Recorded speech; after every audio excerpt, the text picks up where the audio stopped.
Yes. Good morning. It's Friday and we're in Saxpaw. How amazing is that? It's always good to start the day with some humor and some dissent, so I'm glad we started that way. Thank you guys so much for having me. Thank you to SwitchPoint and to IntraHealth. It's been an amazing 36 hours. So much fun to spend this time with you guys. My name is Jess Mack, and on my lanyard it said, ask me about leadership, feminism, Buddhism, and hiking.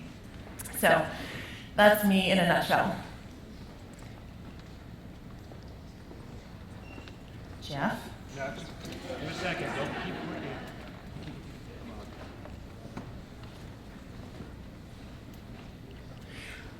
Hi, Jeff. So I'm really excited to talk to you this morning about emerging leaders, or what I call this rising crew of global badasses who will and are changing the face of global health. So get excited. But first, I want to share a story with you. So I unearthed a childhood journal a couple years back, where as a 12-year-old, I had diligently recorded my New Year's resolutions, which included try not to speak my mind all of the time, and learn to accept that things cannot always be equal. Well, needless to say, and luckily, I didn't keep either of these resolutions. But reflecting on them has been really powerful for me, and not only in coming to accept my lifelong struggle with keeping a to-do list, but in locating a very early and deeply rooted sense that things were not all right in the world, and that I was not all right with that. And neither one of those things has changed much in the past 20 years. What has changed is that I've started to make more realistic New Year's resolutions, such as dismantle the patriarchy. But things are still not all right in the world. First of all, Prince died yesterday. I want to just acknowledge that, an amazing artist. And we have a transphobic bathroom bill in this state. We have self-parking vehicles, we have internet on planes, and yet we have millions of children dying from malaria and diarrhea every year. We have women dying in pregnancy and in childbirth by the hundreds of thousands. What's worse is that we actually have the solutions for this to not be the case. We have what we need. We actually know what it takes. We have the ARVs, we have the condoms, the bed nets, the balloon tamponades. We know that frontline health workers count, that task shifting works. But what we also have is an implementation gap. Our health systems, and I'm very much implicating the US in this, are like old Swiss cheese, not very appetizing and very much full of holes. We don't have enough or the right kind of leadership embedded within our health systems to ensure the progress that we need to see. And that is not okay. But it's amidst this grim reality that Global Health Corps, a community of about 700 young leaders committed to health equity and social justice with creativity and vision, is emerging. And the future is very bright. We believe that the greatest lever for change in global health is great leadership, and that's what we're building. Our fellows are 21 to 30-year-olds. They're fun, they're funny, they love to have dance parties. About half of them hail from the African continent, a little more than half are women. They're empathetic, they're super bright, they're hardworking, they're here today. Where are my GHC fellows at? We crew up and we roll deep. That's one thing that you should know about us. And they inspire me every single day. Many of our fellows come from outside of the health sector, bringing with them a diversity of skill sets. And that's important, because I don't know if you've noticed, but global health problems are really, really complicated and really, really complex. They're wicked. This year, we received about 14,000 applications for 140 spots, and we'll accept just 2 to 3% of them. Our fellows are exceptional, and they have to be. Because a new contraceptive hitting the market is a wonderful, exciting thing. Except it doesn't mean anything at all to that woman in Bujagali if there isn't the supply chain management in place to ensure that it gets to and stays on the shelves by the time she gets there. And a new health worker trained and hired is a beautiful thing, but it doesn't mean anything at all to that family in Butaro if the clinic at which they go to access services is in such disrepair that they leave with a new ailment. But here's how we're seeing emerging leaders transform this. Amit Salvi. He was a Berkeley engineering grad who was overseeing supply chain logistics for the Gap in the Bay Area when he joined Global Health Corps as one of our inaugural fellows in 2009. Amit was placed with Clinton Health Access Initiative within the Ministry of Health in Zanzibar, and he helped to oversee supply chain delivery of drugs there. Over the course of the year, Amit, along with his team, helped to drastically reduce drug stockouts. And today, Amit is in a very similar role, working with Partners in Health in Sierra Leone as part of the Ebola relief. Then there's Amelie Tigaliwa, a young Rwandan architect who had dreams of a lucrative career designing posh buildings when she joined Global Health Corps. She was placed with our partner Mass Design Group in Kigali, where she worked on the empathetic, human-centered design and construction of health clinics that actually stem the spread of disease and enhance well-being. Then there's Kochalani Siley, a young Zambian entomologist who was busy studying aquatic insects in Zambia when we nabbed him as a Global Health Corps fellow last year. It was his first exposure to global public health. Coach was placed with PATH in Zambia as a malaria control officer, where he remains today. His enthusiasm and expertise, or maybe I should say obsession, with bugs, completely redirected to understanding and preventing mosquito-borne illnesses. And imagine hundreds of other stories just like these, and how you could be part of helping to foster them. Our fellows are Malawian economists, Rwandan feminists, Irish communications experts. What we think an emerging health leader looks like is pretty outside the box. And in fact, we're working on taking that box to the recycling bin. And while our fellows come from really different places and really different backgrounds, we're all united in a deeply shared belief that health is a human right. And I think that that will resonate with at least a few of you in here. Our health is one of the most personal and yet universal experiences that we have. It's that totally relatable yet totally intimate sense of what it's like to live inside your own body. How does it feel? How do you treat your body? How does somebody else treat your body? How do the systems within which you live treat your body? We share a stalwart sense that where you live or where you're born should not determine that, nor should the color of skin that you live inside, or what some old white dude in Washington, D.C. thinks that I should do with my body, or what someone else thinks the bathroom I should use should be like. That is not how the world should work. And each one of us have an opportunity to push against that. Our fellows work together in pairs because building community is a really core part of developing leadership for us.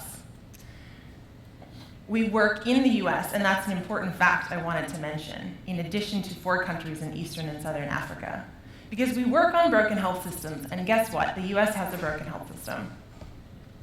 So we place our fellows in pairs. One fellow is from the country in which they're working, and the other fellow from another country. And they work together, day in and day out, on health equity challenges that have been identified by the partners in which they're working. And they bring the diversity of skills that they have to solving those challenges. But the diversity of our leadership community is really powerful for another reason.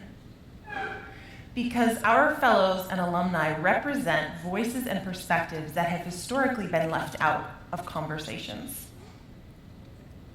Think about who you see in leadership positions. Think about whose voices you hear on NPR, on op-eds, on high-level panels. Think about who's here in the room today. Look around you. Go ahead. A room full of really wonderful people. But who's not here? Who couldn't make it? Who didn't know this was happening? Whose voices are we not hearing? That answer is key. Hold on to that. Because I believe that there's an opportunity for leadership to emerge everywhere, from every nook and cranny of the globe, from every sector. But we actually have to go out and find those opportunities, and we have to help that emergence. Because the reality is we're up against some pretty powerful structural and institutional forces. There's an undertow of power. There's an undertow of majority. It's way too easy for everybody to look and sound like me, or like these guys.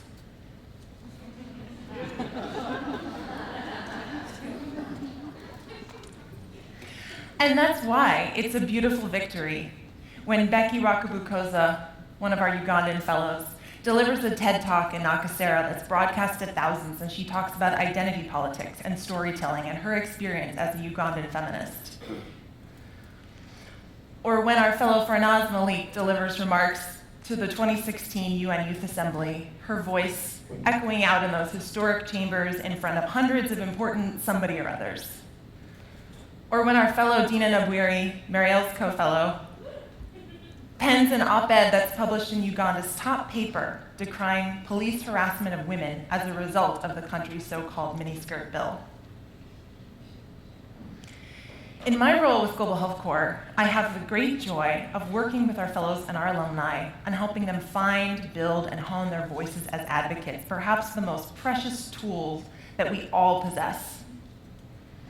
We work with our fellows to develop writing skills, storytelling skills, and public speaking skills.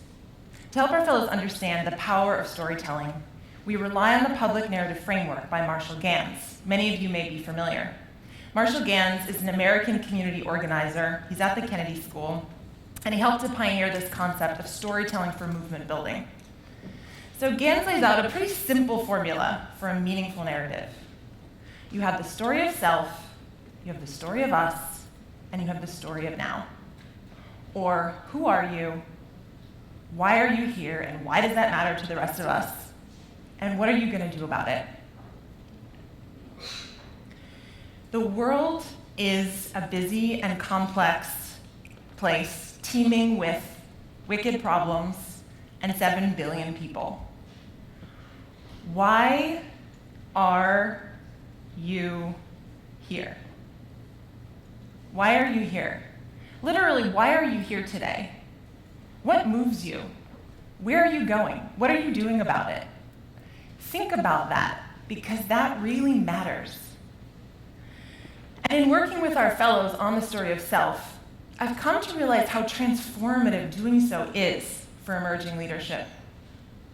Because being given the opportunity to reflect on yourself, to think about who you are and what matters to you as the foundation for your work, is actually pretty radical for a group of people who are committed to advocating on behalf of others. And watching a cadre of strong, authentic, powerful, diverse voices sing out into the ether, for me, has been totally thrilling.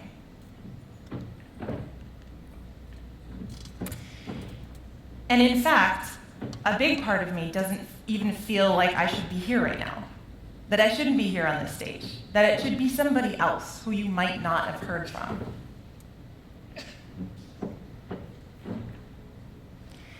But there's that underbelly of using your voice. I'm still that 12-year-old who's like, what's the best way to speak up? Because sometimes it's not speaking up, and that's an important thing to know. But there's that underbelly of using your voice. When you pause and you think maybe you shouldn't, or maybe you should. I was talking to Heather Lagarde in preparing for this talk, because I asked her, how do I not suck? Give me advice. She gave me some good tips, although I don't know, jury's still out. And she was like, oh my God, I've heard so many good things about you. So excited to have you. My heart kind of just dropped, and I was like, she's mistaken me for somebody else.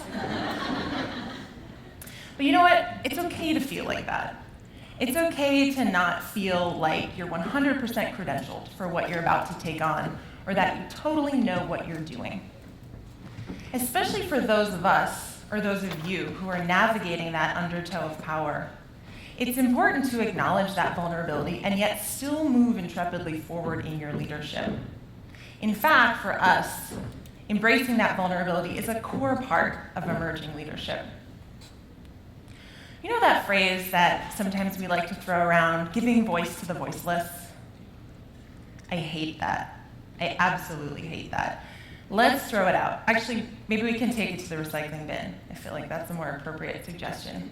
Tax pop. Let's instead commit to clearing the way for others to emerge in their own voices, in their own words, as they want to, in their own terms. That is really powerful. At Global Health Corps, so we're a pretty overly enthusiastic, really excitable bunch. And we like to use this phrase, a new breed of leaders, like it's some kind of cyborg, futuristic, post-apocalyptic, army of perfect people that only exists in movies. But it doesn't. This new breed of leaders is here now. They're literally here today. You all embody them as well. They're here, and they're very human, and they make mistakes, and they're learning, and they're growing, and they're deeply committed to social justice and health equity, and they're creative, and they're empathetic, and they're scrappy, and they're emerging, and that's really damn exciting. And each one of us has an opportunity to be part of that, to help foster that. And in fact, to be part of an entire paradigm shift of power and leadership in global health. Because when we can embody our own leadership and commit to stepping aside and making room for others, for using our voices to speak up when we feel like it's right, but perhaps more importantly, to use our voices to stay quiet and let other people speak up, and commit to mentoring this next generation, that is a really beautiful thing. Thank you.